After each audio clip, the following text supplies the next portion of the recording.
Grab a cup of tea or a glass of wine and tune in for inspired conversations with publisher Linda Joy. On Tuesdays at 2 p.m. Eastern, Linda creates sacred space for leading female luminaries, empowering authors, heart-centered female entrepreneurs, coaches, and healers.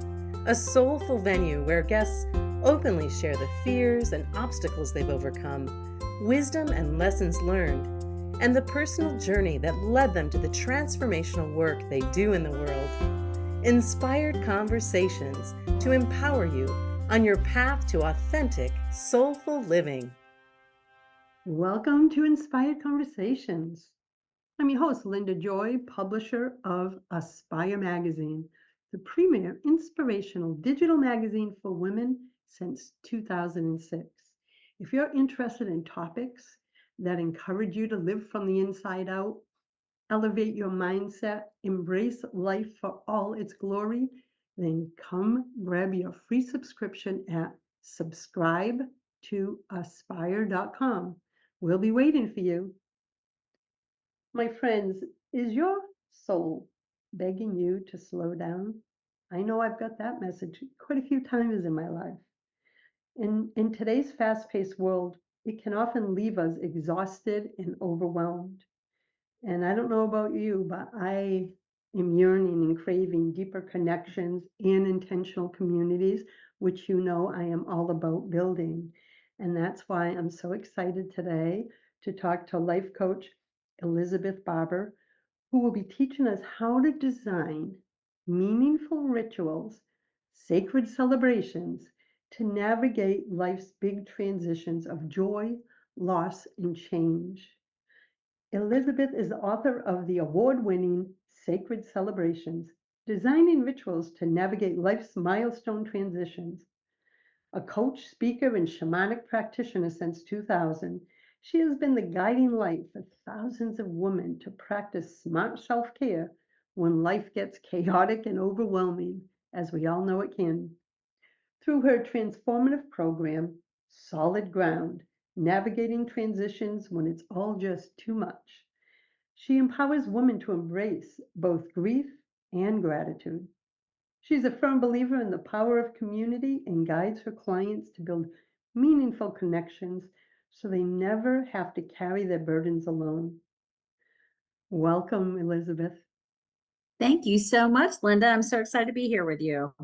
Well, I love your message. I have your book in my hands, and I'm thrilled that you're going to be sharing your wisdom in Aspire magazine.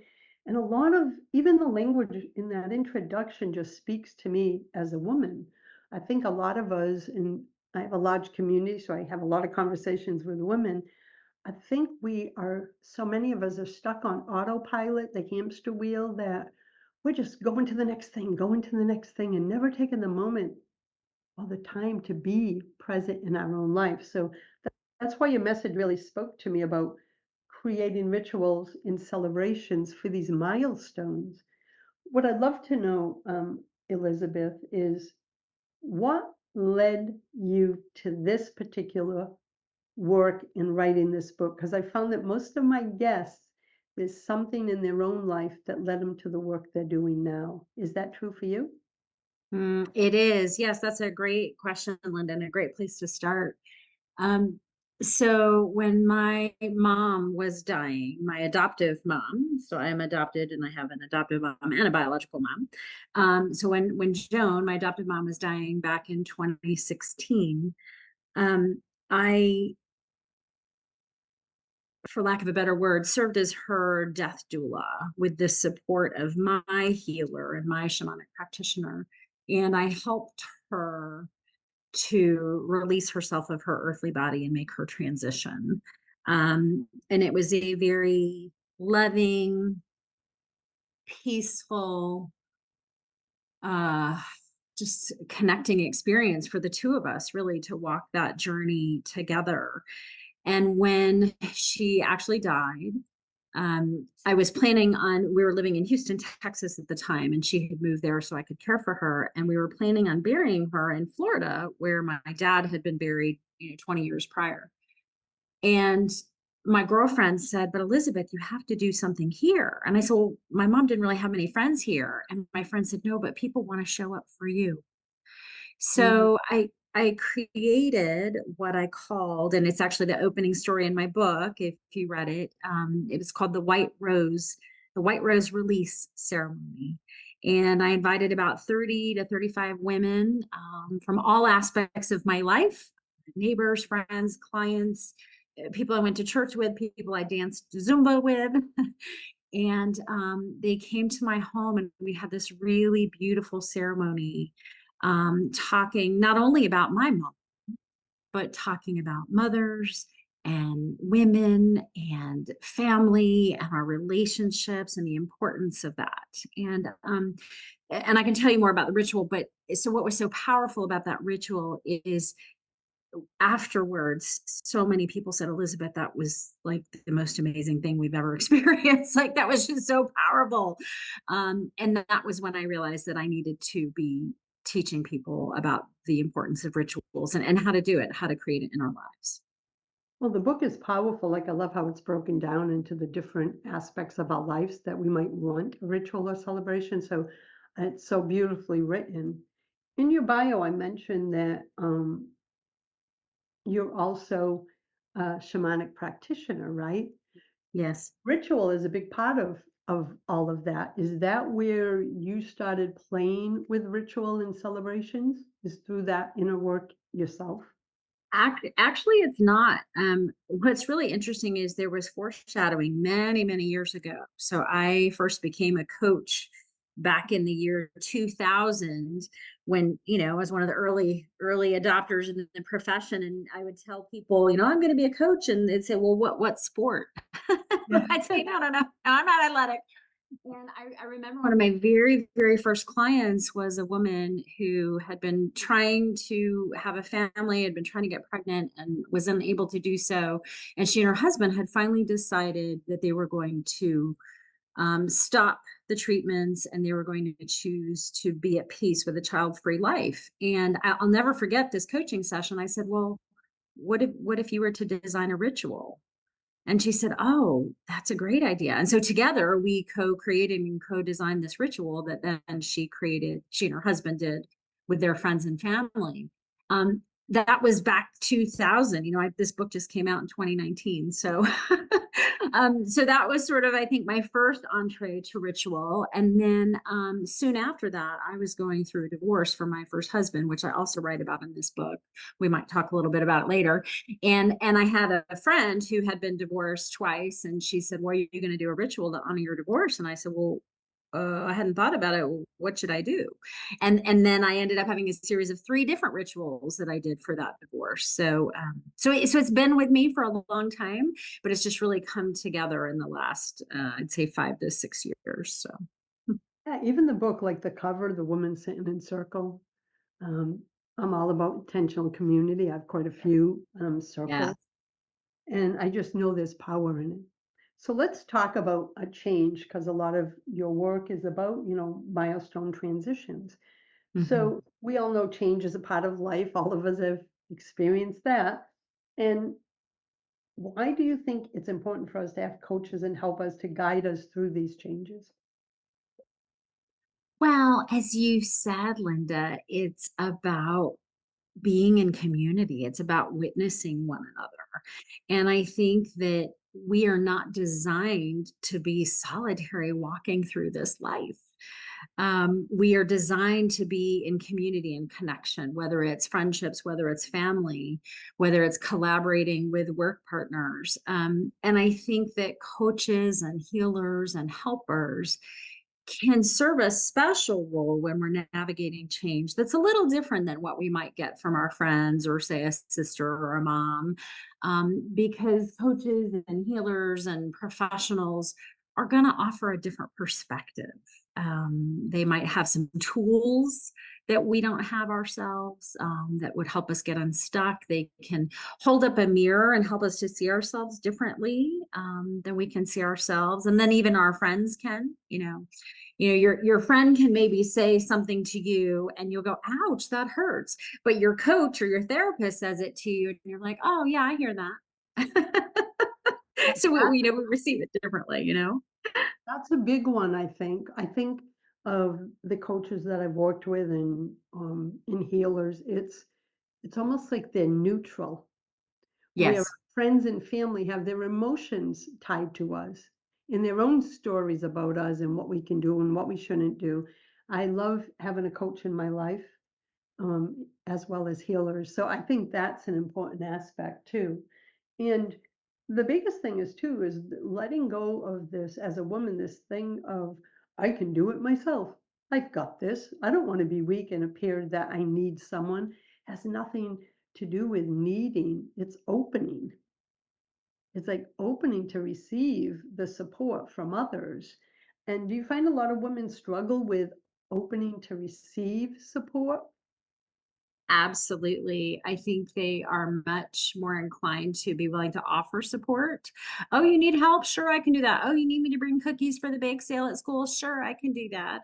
And they're always jumping up to help others, but when it comes to receiving, there definitely seems to be a bit of a block. And one of the things I write about in my first book, which is a Kindle book called Smart Self Care, I talk about how when you don't receive help from people, you're denying someone else the ability to feel good.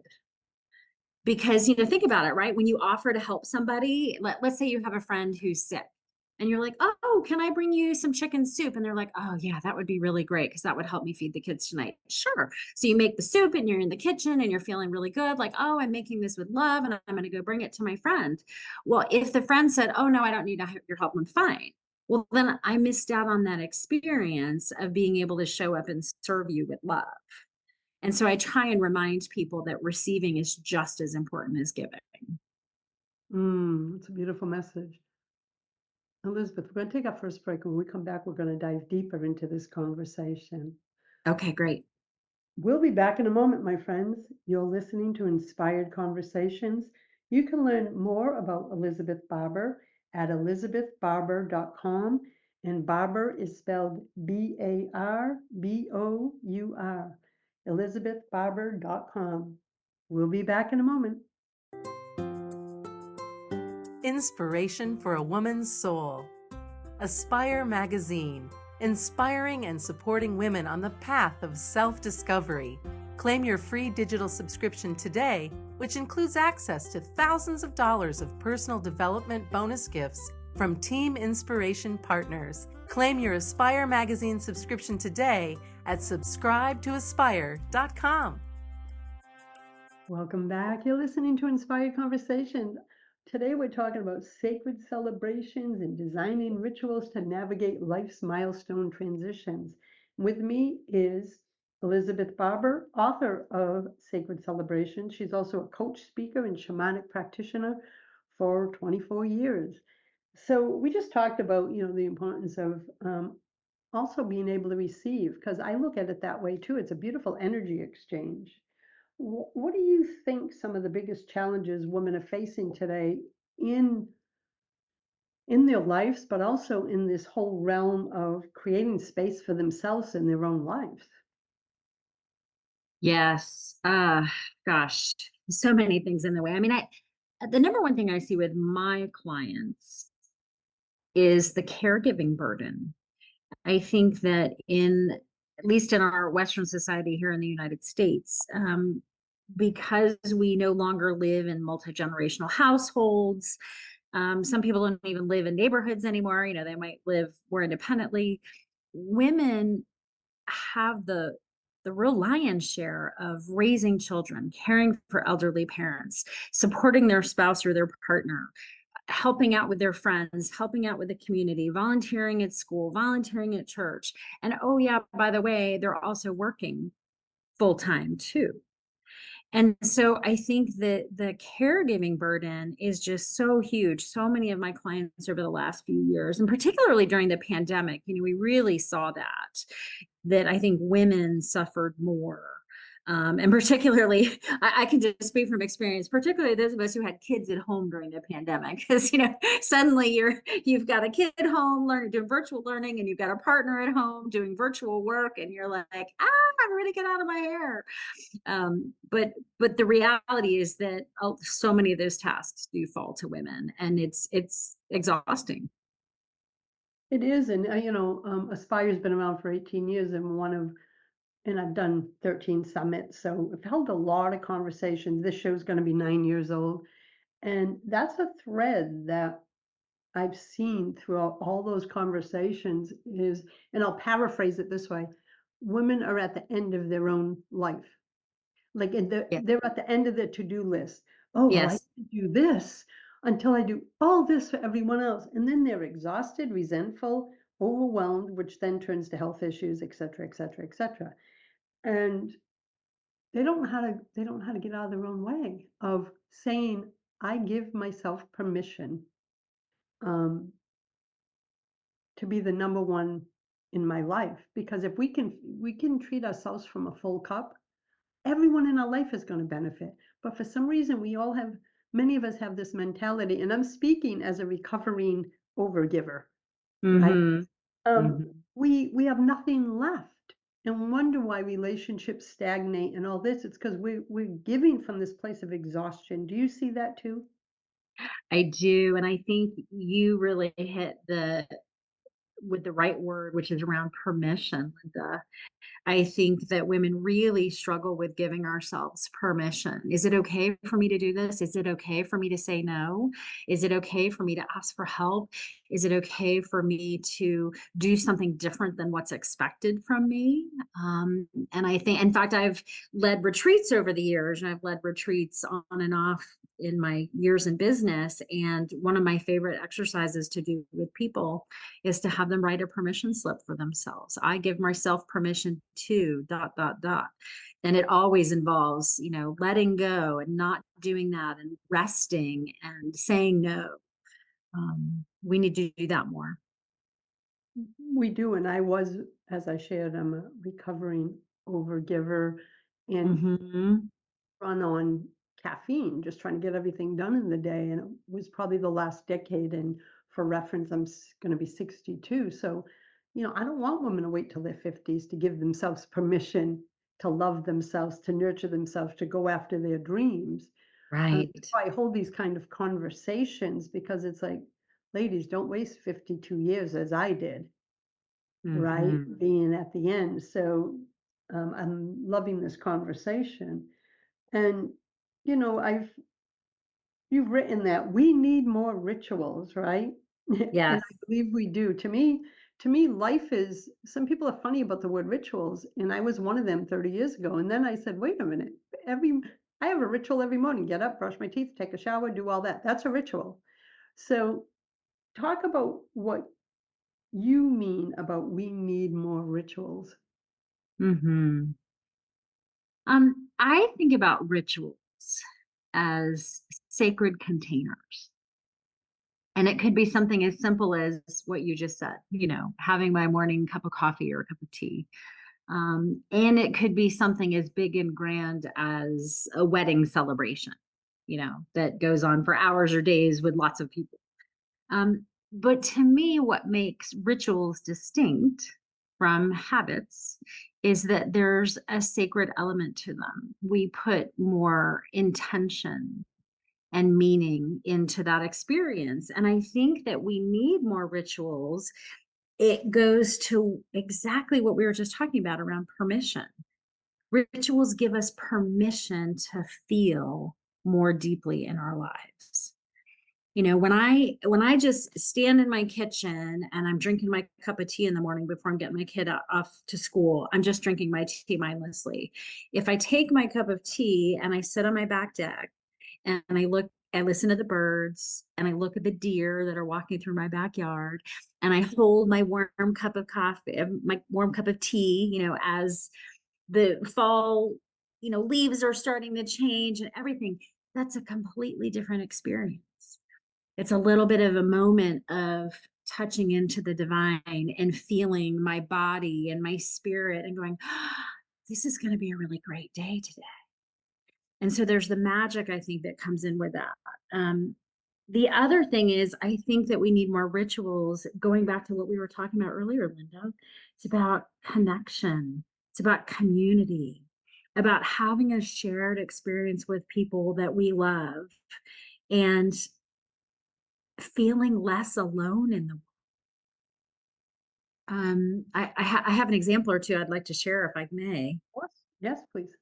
I'm thinking about one of my dearest girlfriends, one of my very closest people, and she found out that she had to have an emergency hysterectomy several years back because she was diagnosed with an aggressive cancer.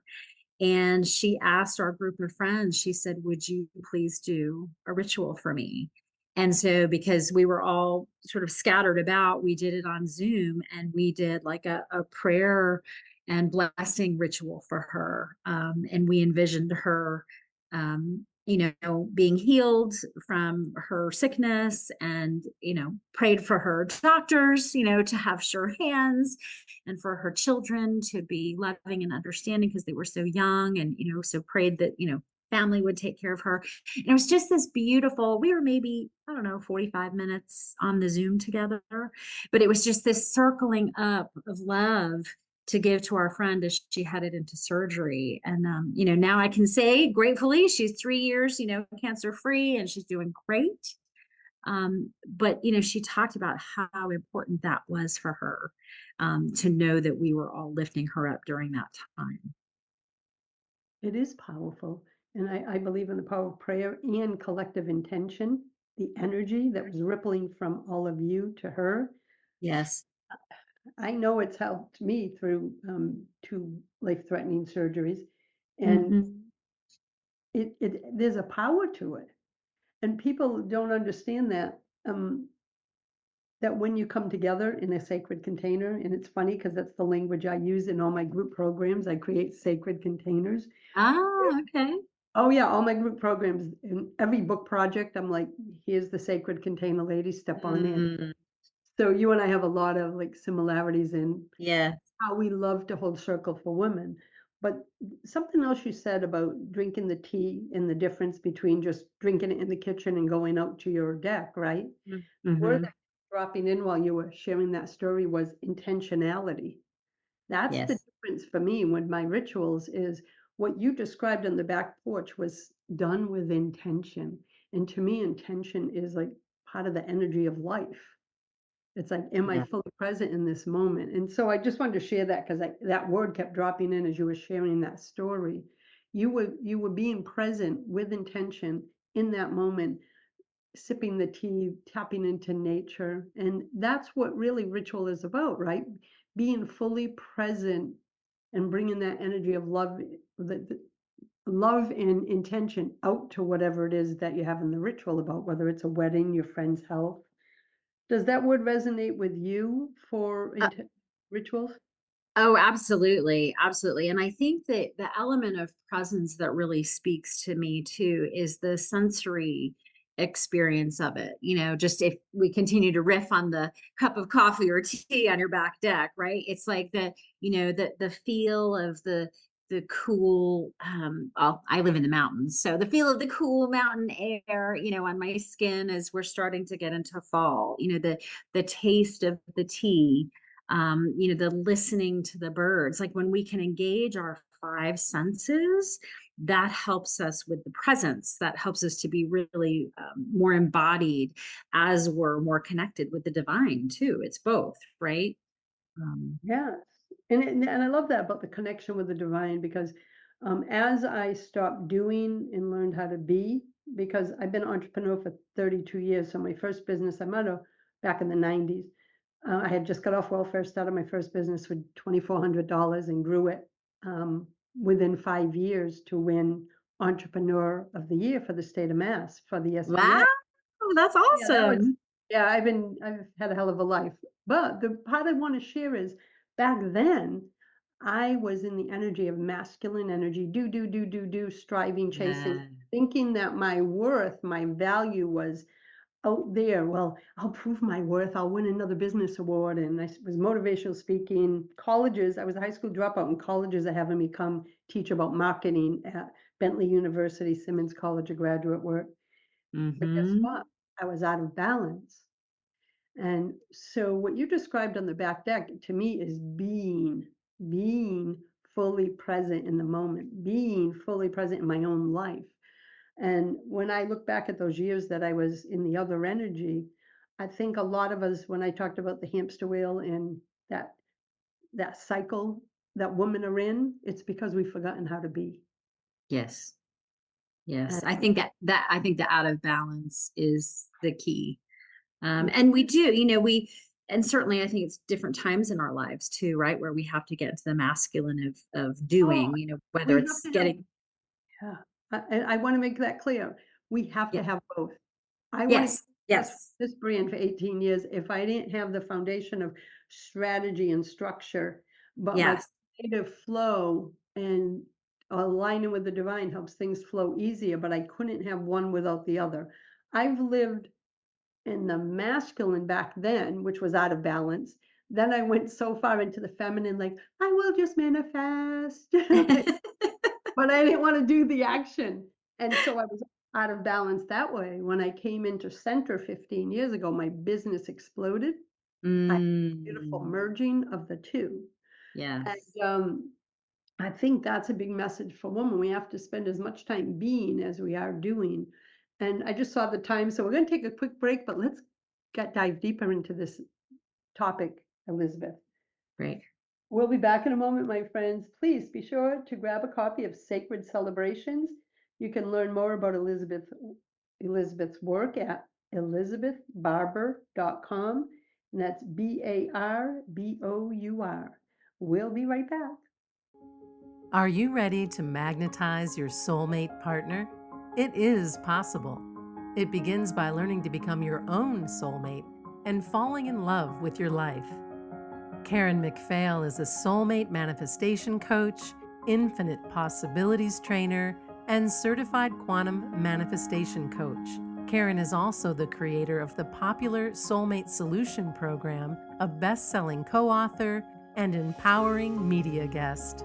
Karen not only teaches the law of attraction and soulmate manifesting principles, she used them to call in her own soulmate after many years as a single mother and school teacher.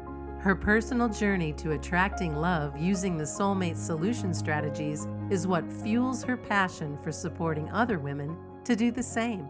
If you're ready to magnetize your soulmate partner, take the first step now and visit infinitelifepossibilities.com. You're listening to Inspired Conversations. I'm Linda Joy. Thanks for being here. I always love circling up with each of you, and I'm thrilled to be joined by Elizabeth Barbour.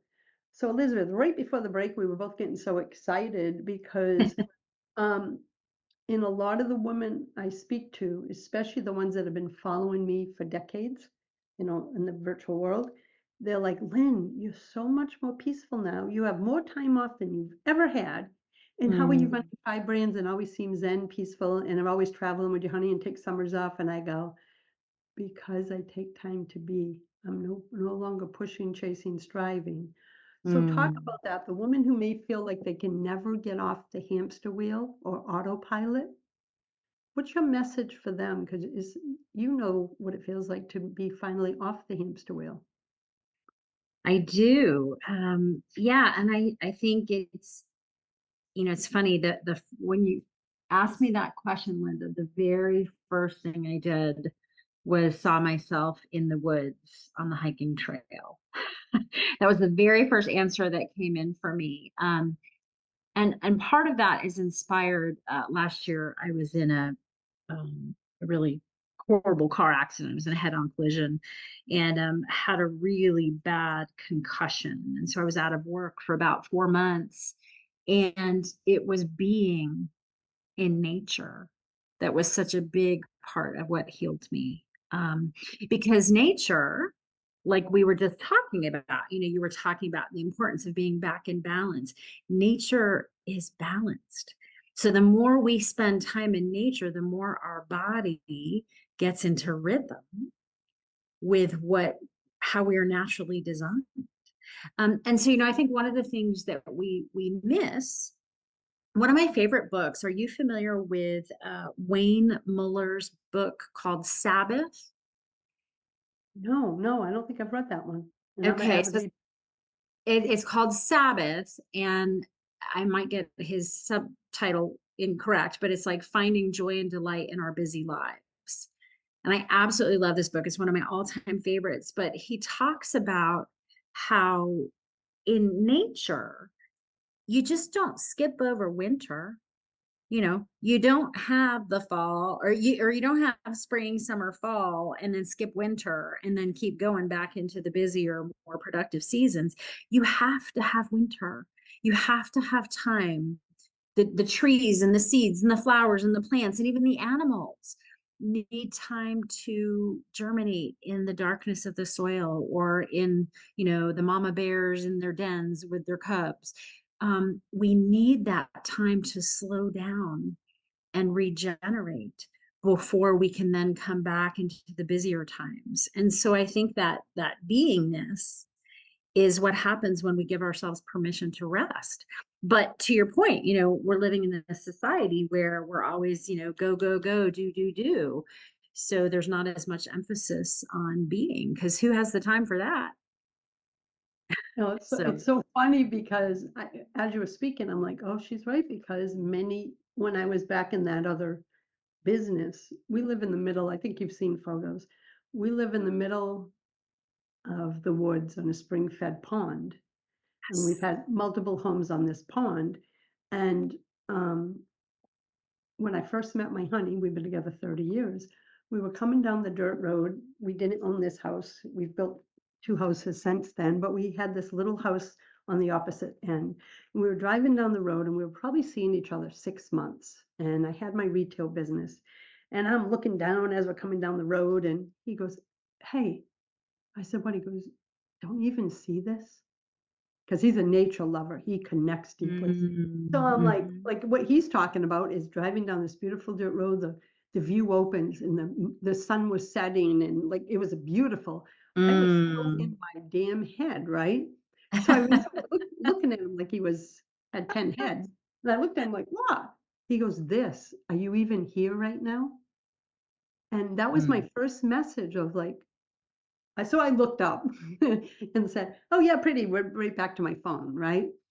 And I realized, my goodness, I am so disconnected, and I'm going back almost 30 years, so disconnected from the cycles of life, from everything around me, because I was in my head energy. It's been my journey of reconnecting with nature that has completely healed and transformed my life. So glad that you Mhm. brought that up, because it is healing. If I'm having one of those off days, I'll just go sit by the base of a tree or sit on my dock. There is a sacred reminder in nature that we all need to hear. It's been like a Mhm. healing balm for me, and I raised our grandchildren the same way, to have that love. I don't want them waking up at 35 years old going, "Oh, there's a whole world out there." Right. So do you have rituals that you do that tie into nature? I do. I do. Certainly for me, one of my greatest personal rituals is just hiking.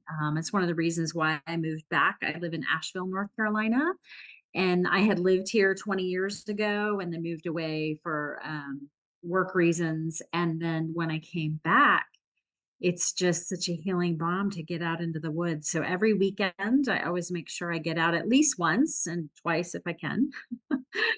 And then I would also say, just trying to make sure when I'm spending time with people that I love, whether it's, maybe a friend that I met through networking and we want to get together, instead of just sitting in a restaurant and having a meal, let's go for a walk.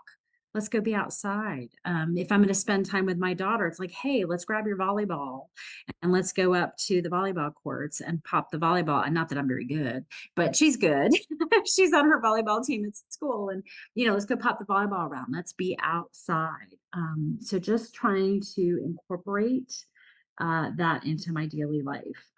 And then also trying to bring nature into the home, with plants and with flowers and with crystals. I don't know, any of my friends who know me know I'm kind of a rock lover. So I have crystals in like every room of my house. So So, I'm the same way, and my granddaughter has she's going to be 13. She has a larger crystal collection than I do. So it looks like I've oh, great. created a crystal monster. The only difference is she actually remembers the name of every single one. I don't. Um, yeah, That's great. she has an extraordinary memory. That's great. We have another segment coming up. We're going to take a quick break now so we don't have to interrupt the last segment because I want to talk about a way that our listeners can start designing their own rituals right now.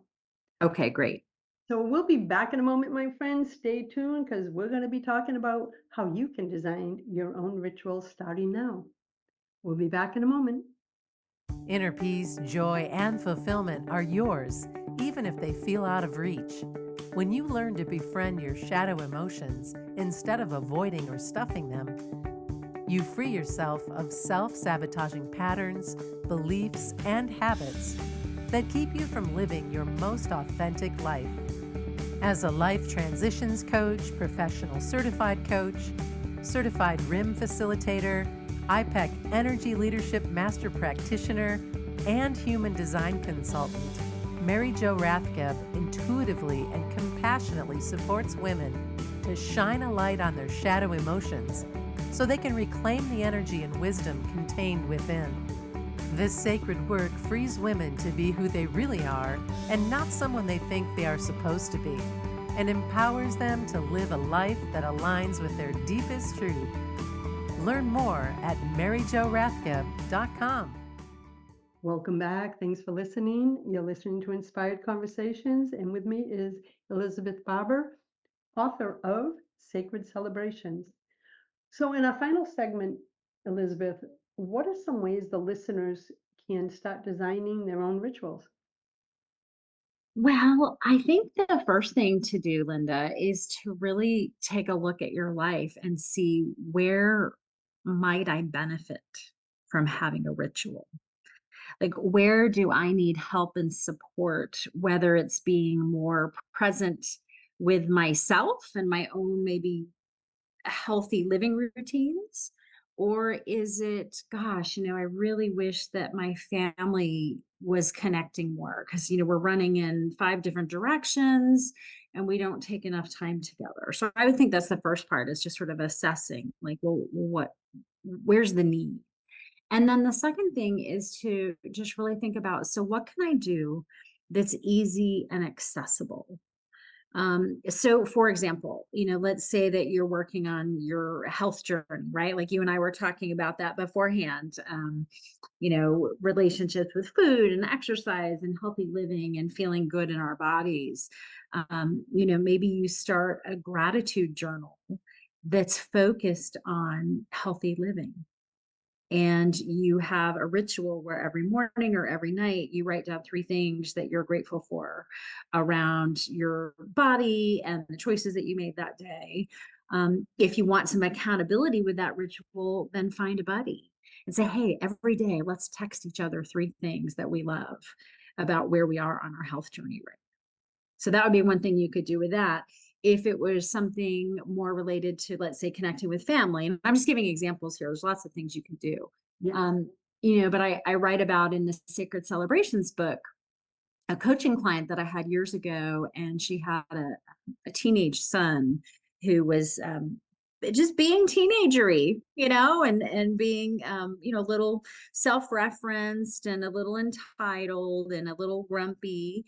And so we talked about having their family institute a gratitude jar. And so what she did was she put out a jar on the kitchen table with little slips of paper and pens and just invited everybody in the family. Hey, when someone does something nice for you or you've had a really good experience during the day, write it on your little slip of paper and stick it in the jar. And then every Sunday night, we'll have family dinner and we'll pull out the contents in the jar. And so her family started instituting that. And she said within just a matter of weeks, she saw a noticeable shift, not only with the teenage son, but with all the members of the family because everyone got really excited, like, oh, well, what's in the jar today? Did someone say something nice about me? And oh, I want to make sure that I say something nice and thank a family member. So it can really shift the energy and help to build connection and community. So those are two examples. I love that. For me, it was that really helped me change my life is because I used to be in that other energy. I had already programmed myself to open your eyes, hit the ground running, right? For decades. I was like, I Hmm. have got to shift this. And I didn't know how, but really it was, I guess that's what I did was create a new ritual. So what I did many years ago is I put an elastic on my phone because tendency was open your eyes, grab the phone. Like you're Hmm. not even fully conscious in the moment. It was just such a second nature. And under the elastic, I put nourish mind, body, and spirit first. It Ooh. was a beautiful piece of paper that I made, like, you know how you go to Michael's and you buy beautiful background paper for scrapbooking? Uh-huh.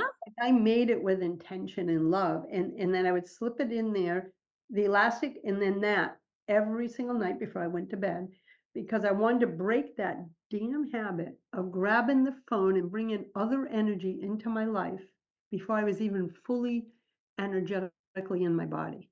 Hmm. That so now that I'm thinking of it, that was a ritual, right? I created a new habit, and Yes. after a while, I no longer needed the elastic. But sometimes I've fallen back into the old ritual, and I go get that piece of paper and that elastic and put it back on because the world is always telling us, go, go, go, go, go. And I don't want to live in that energy. So Yes.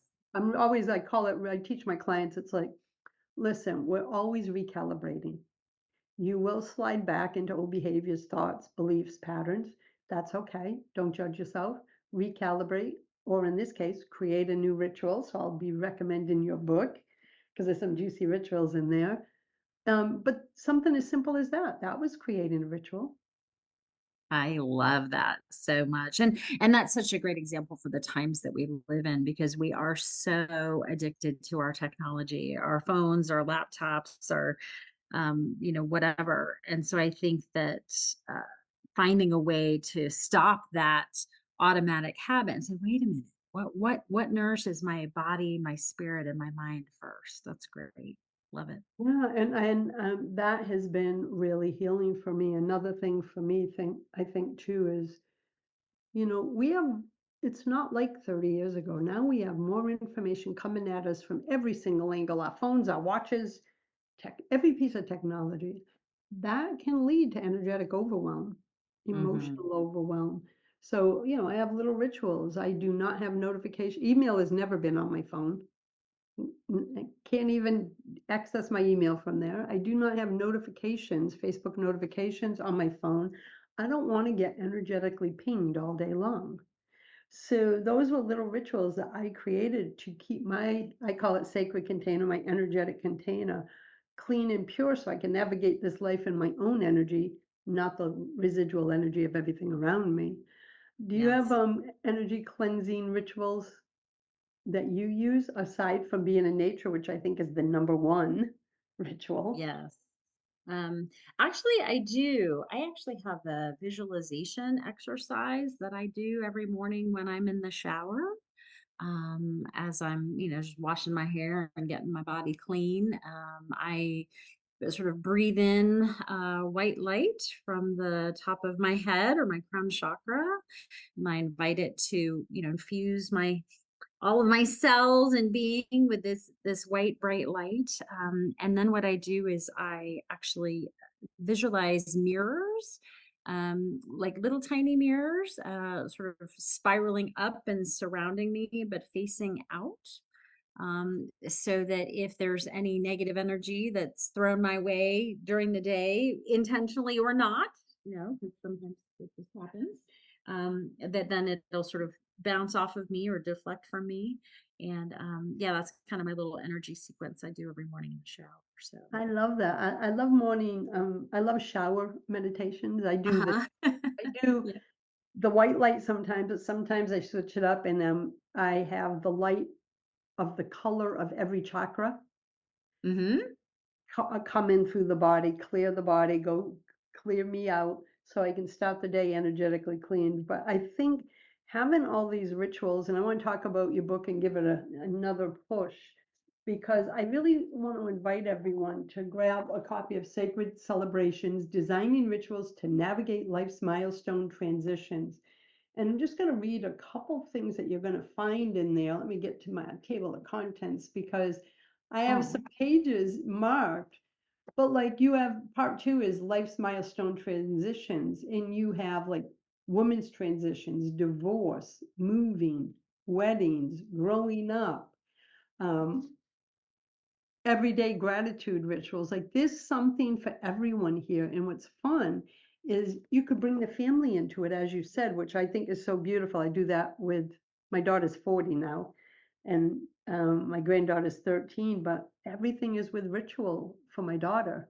Like every single first day of school since she started preschool, Nikki has a mini heart-shaped cake pan, right? Probably this little, about the size of your hand. Every year she bakes the night before school a vanilla cake, frosted with white frosting, puts little mini M&Ms around the edge with the number in the middle of the cake for that year. I have, oh, every year since preschool. So now she's 13 and just started 7th grade. I'm going to be 13. And she looks forward to that. Nikki makes every birthday, every milestone, even as McKenna became a young lady, right? There was a ritual around that to celebrate that moment. And that's yeah. what I want for everyone, right? So now McKenna will grow up having that connection to ritual of making these little milestones so sacred. But when you're a grandmother and Nikki sends you the photo going, here's the grade 7 added to all the photos. Oh, You can see what with her little toothless grins, a photo from each year. I'm like, oh my God, yeah. this is getting me. But that's a ritual. That's what we're talking about, right? Something so simple. And I don't even know if Nikki knew consciously that she was creating that. That's just who she is. She might not have even used the word ritual at the time, but that's what it's become. And it means so much to McKenna, you know? I absolutely love that. And that's such a great example, Linda, that it really doesn't have to be complicated. No, It that it simplicity is Yep. everything, and it means the world to McKenna. And Yes. and Nikki loves doing it, but for so many things, that's what Nikki does is create different little rituals. Every birthday, she wakes up for 13, gonna be 13 birthdays, and the room is filled with balloons. Bedroom, she just Mm, wakes up and there's dozens of balloons and a little gift thing. It's that moment of like celebrating a sacred milestone. So yes. I want to invite everyone again. Please visit Elizabeth at elizabethbarbour.com. That's Elizabeth, BARBOUR.com. But ladies, you will find everything below the recording that you're listening to, whatever platform you're on, there is all her contact information. So please grab a copy of Sacred Celebrations, learn more about the work Elizabeth's doing in the world, watch for her article and possibly even more radicals coming to Aspire Mag blog because she has a lot of wisdom to share, my friends. And Elizabeth, I'm so grateful that we met, and I have loved this conversation, and I love your mission to empower women to create more rituals and celebrations. Well, thank you, Linda. And thanks for all that you do for women everywhere. When I was introduced to your world a while ago, I realized all these people were like, oh my God, Linda's amazing. And they were all right. So Well, thank you for having me. Thank you so much. you're welcome. And, you know, there's no accents. We're all yearning for community. And I think right now we're all magnetically attracting exactly who we need in our lives at this time, because I have such Yeah. a sacred, beautiful global community. And then within that, a bunch of mini sacred communities, as we call them, sacred containers. So Yeah. I'm so glad that you're now in the container, my friend. Me too. Thank you so much. You're welcome. Until next time, my friends, choose love, choose joy, choose happiness. Blessings. Thanks for listening to Inspired Conversations with publisher Linda Joy. Join our sacred space every Tuesday at 2 p.m. Eastern and meet leading female visionaries, empowering authors, heart-centered female entrepreneurs, coaches, and healers. Inspired Conversations with Linda Joy is a soulful venue where guests share the obstacles they've overcome, along with wisdom and lessons learned on their personal journey that led them to the transformational work they do in the world. Inspired Conversations to empower you on your path to authentic and soulful living.